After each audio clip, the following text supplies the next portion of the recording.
In the previous discussions, we have seen that a transistor with its associated biasing circuit will serve the function of a transistor. If we are using a single transistor alone to perform the purpose of amplification, then such amplifiers are called single stage transistor amplifiers. So here we will discuss the single stage transistor amplifier. Single stage means a single transistor is used for the purpose of amplification. So we can say that a single stage transistor amplifier is a device which has a single transistor with its associated circuitry will perform the action of an amplifier. So usually in practical purposes the multi-stage amplifiers are constructed by cascading these single stages by one another. Cascading means connecting in series. So connecting a single stages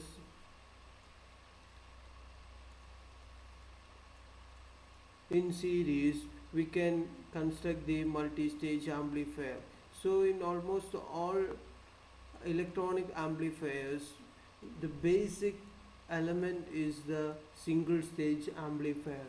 So we know that a single transistor with its associated biasing circuit will perform the action of an amplifier, that is raising the strength of a weak signal to get an amplified output. Now we have seen that there are different methods to bias a circuit for faithful amplification, and we have seen that out of the different discussed transistor biasing circuit, potential divider biasing is the most commonly used biasing method, since it provides better stabilization compared to the other transistor biasing circuits. So now let's discuss about a single stage amplifier. Single stage amplifier means when only one transistor with a associated circuitry is used for amplifying a weak signal, then the circuit is known as single stage amplifier. Stage, the term stage here means that a transistor. So single stage means one transistor, multi-stage means multiple number of transistors are used there. So let's consider the amplifier circuit with a single transistor with a potential divider biasing as shown in this figure. Here the transistor T1 is connected in common emitter mode, and a resistance RC is collected in the collector to get the output or to take the output, and a voltage source plus VCC is connected across the resistance RC and R1 to provide the biasing voltages. Here the R1 series resistances R1 and R2 act as the potential divider arrangement for the base emitter biasing of the transistor, and the emitter resistance, that is resistor connected to the emitter RE, provides the stabilization. Now suppose a signal, an AC signal is applied in the base junction or to the base of the transistor, that is across the resistance R2.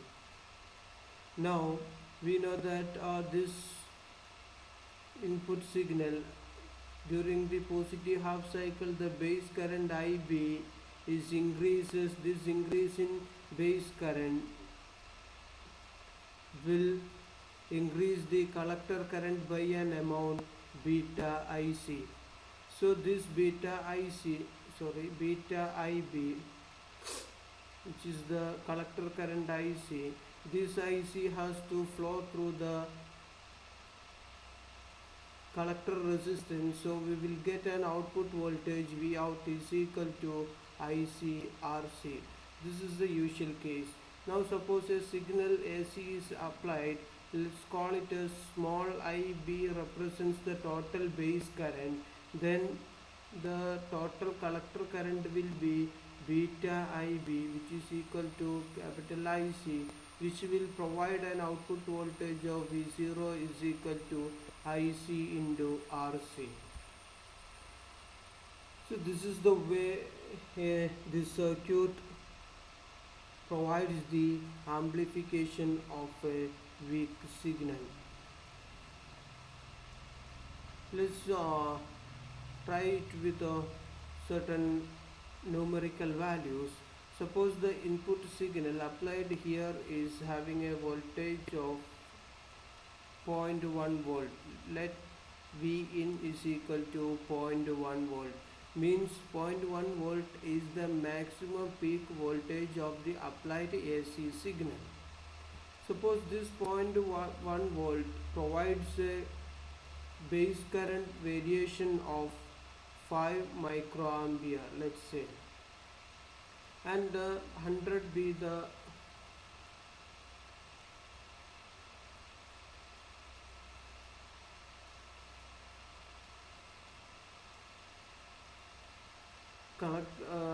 be the beta value of the transistor, then the collector current variation will be 100 into 5 microampere, which is equal to 500 microampere, so it is 5 milliampere, 0.5 milliampere. Then the output voltage will be equal to IC into RC. Here let's say RC is here connected, let be RC is equal to some 5 kilo ohms, let take it as 5 kilo ohm. Then IC into RC is 0.5 milliampere, that is 0.5 into 10 raised to minus 3 into 5 kilo ohm, that is 5 into 10 raised to 3 ohms, so which is equal to 2.5 volts. So a 0.1 volt applied in the input will be obtained as the 2.5 volt in the output. So we can say that this is the way the transistor performs the purpose of amplification.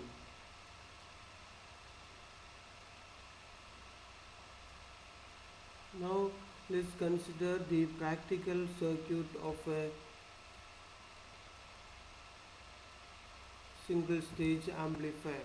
For that, again consider the same circuit which we have already assumed here. Here the R1, R2 are the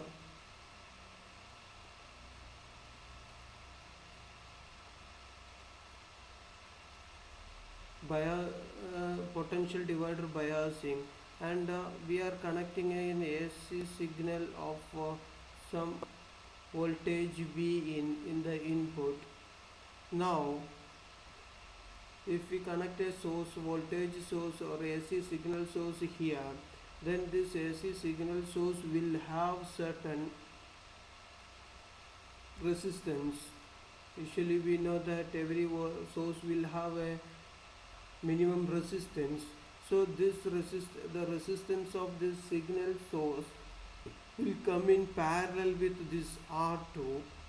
So this when a resistance come in with a parallel to R2, it will upset the voltage across R2. If the voltage across R2 is upset, it will upset the biasing of the base emitter junction. Since the biasing voltage across base emitter junction is provided by the voltage across this resistance R2. So whenever there is a change in voltage across R2, that will change the biasing condition. So when we are connecting a voltage source here, then this has to be isolated from R2 in such a way that the DC current flowing through R2 will not be disturbed by the presence of the input signal. So there should be a DC isolation between the input voltage source and this resistance R2. For that we will connect a capacitor here. So for practical purposes, if we directly connect the voltage source to the base of the circuit, then it will upset the biasing conditions of the transistor, because it will, the resistance of internal resistance of the voltage source come in parallel with the resistance R2, which will upset the biasing voltage of the transistor or the base emitter junction of the transistor. So we have to make a DC isolation of the signal source and the resistance R2. So we will connect a capacitor in between the signal source and the base to avoid the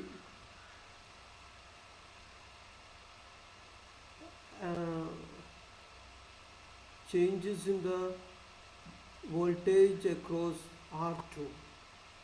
Now, similarly, if we consider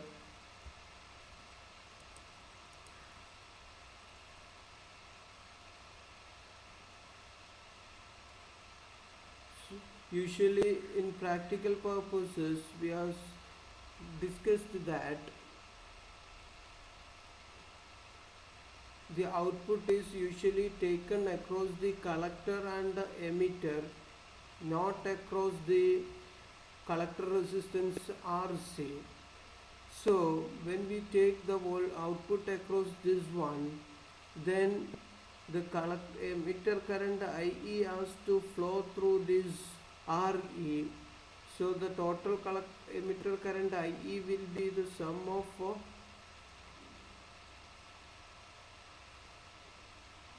these two, that is emitter current due to the signal alone and the emitter current due to the sources, DC sources. So whenever this total current IE flows through this resistance RE, it will make a drop across this RE, so that it will decrease the presence of the resistance RE will decrease the emitter current IE. If the emitter current IE decreases, it will definitely decrease the collector current IC. Since the output is given by IC into RC, if there is a decrease in the collector current IC, it will definitely decrease the output voltage V0. So the AC current which flows through the RE, the emitter resistance, has to be bypassed, so that it will not decrease the output voltage of the amplifier. For that purpose, we will use a biasing circuitry. Usually the biasing is provided by a, bypassing. The bypassing is provided by a capacitor CE connected in the emitter circuit, that is across the emitter resistance RE. Similarly, we are taking the output from the collector, and usually output is taken or is given to some load resistance RL. So whenever we are giving a load, connecting a load resistance RL in the circuit, this RL will come in series with RC for AC conditions, so that it will upset the transistor action again. So in order to isolate the load resistance from the circuit, the transistor amplifier circuit, we will use again a capacitor, the coupling capacitor, we call it as coupling capacitor here. So the practical way of drawing a circuit or an amplifier circuit requires few more additional components. One is to ensure that the voltage source does not upset the, that is AC signal source does not upset the biasing condition. Another one is that the stabilization circuit RE does not decrease the output voltage, so that we have to use a bypass capacitor, and there is a coupling capacitor which is used in order to make or in order to isolate the load resistance from the RC, or in the case of a multi-stage amplifier, the first stage has to be isolated from the second stage, otherwise the DC voltages of the first stage will upset the biasing conditions of the second stage, so we will use a coupling capacitor CC in the output. So the practical circuit or an amplifier circuit will consist of few more components, that is we can see from this diagram. So this is the practical circuit of a transistor amplifier. Here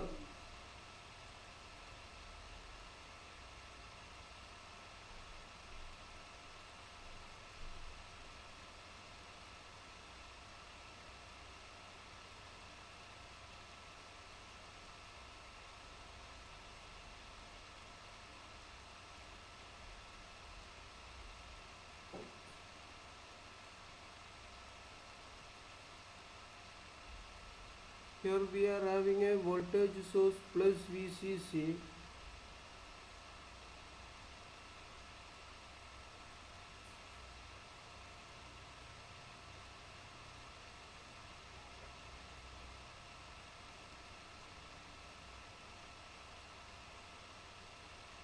and resistance R1,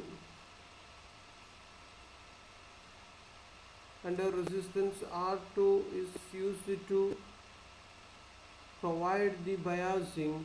A capacitor Cin is used to isolate the signal source from the resistance R2, and a coupling capacitor Cc is used in the output circuit in order to isolate the different stages of amplification, or the output or the load from the collector resistance or the amplifier circuit. And also a bypass capacitor C is used to bypass the current flowing through the emitter resistance in order to avoid the voltage drop across the emitter resistance Ra. So the different associated circuitry used for the amplifier circuits are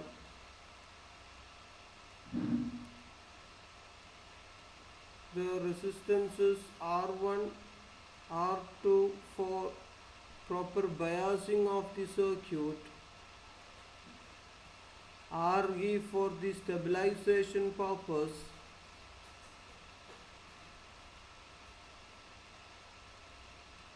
then a capacitor Cin is used to isolate the voltage source, means the signal source,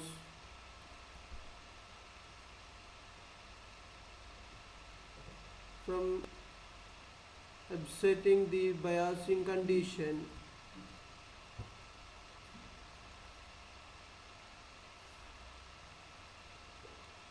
And a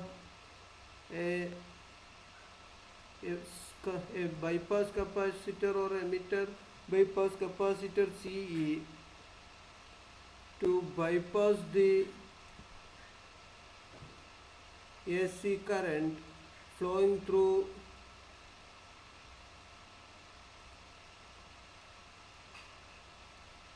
the emitter resistance Re and a coupling capacitor Cc to isolate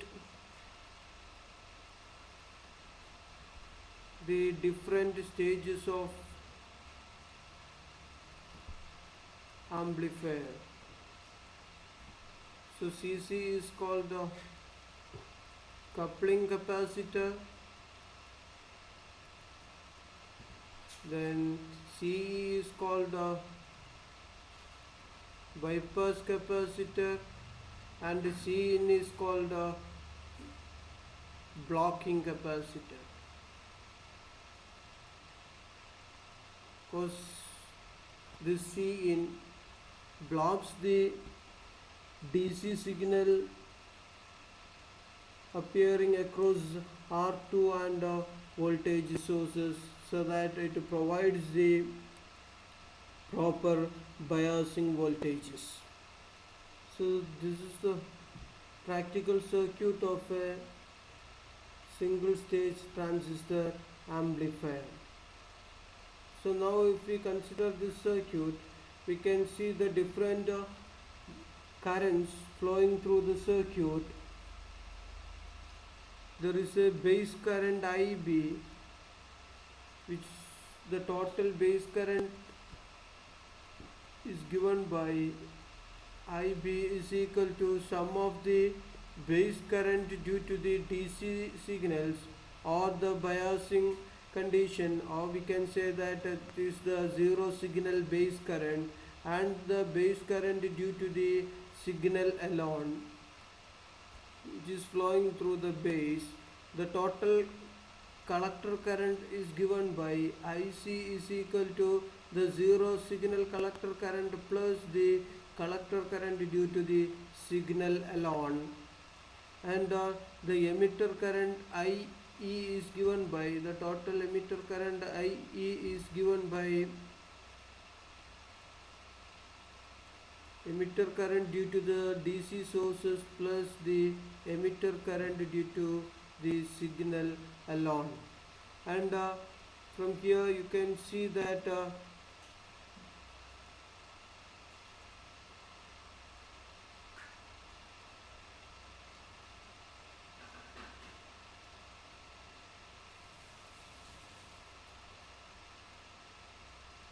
this bypass capacitor bypasses the DC and AC emitter currents, so that the AC emitter current flows through the capacitor, so that there is no AC voltage drop across the emitter's resistance. That means it will not reduce the output voltage of the signal. And also here you can see that this coupling capacitor isolates the DC collector current IC in reaching to the next stage, and also the input capacitor Cin blocks the current I1 in going to the signal, or in coming it also blocks any DC component present in the signal voltage also. So the Cin is called the blocking capacitor, Ce is called the bypass capacitor, and Cc is called the coupling capacitor. So this is the practical way of drawing a common emitter transistor amplifier. Again, the transistor we are making emitter as common, and for providing the biasing we are using a voltage source VCC and two resistances R1 and R2. They form a potential divider or voltage divider arrangement, and the voltage across R2 appears as the base emitter voltage, and which provides the base current, a DC base current IB in the zero signal condition, which in turn will give a zero signal collector current, which is needed for the faithful amplification. And emitter resistance Re provides the stabilization, and we have seen that the role of Re in providing the stabilization for this circuit. That means keeping the operating point fixed irrespective of the variations in the transistor parameters and temperature variations. Also, we have used three capacitor, the C in, that is it serves as a blocking capacitor which isolates the signal source, and the resistance R2, and also there is another capacitor, bypass capacitor CE, connected in the emitter circuit to bypass the voltages or AC current which may fall across the RE, so that there is a voltage, there is a chance for voltage drop across RE, and which in turn will reduce the output voltage, which is avoided by using a bypass capacitor CE, and a coupling capacitor which allows to couple one stage of the transistor to the next stage, so that the biasing conditions of the second stage is not upset by the presence of the first stage. So this is the practical way of drawing a single stage common emitter transistor amplifier. Thank you.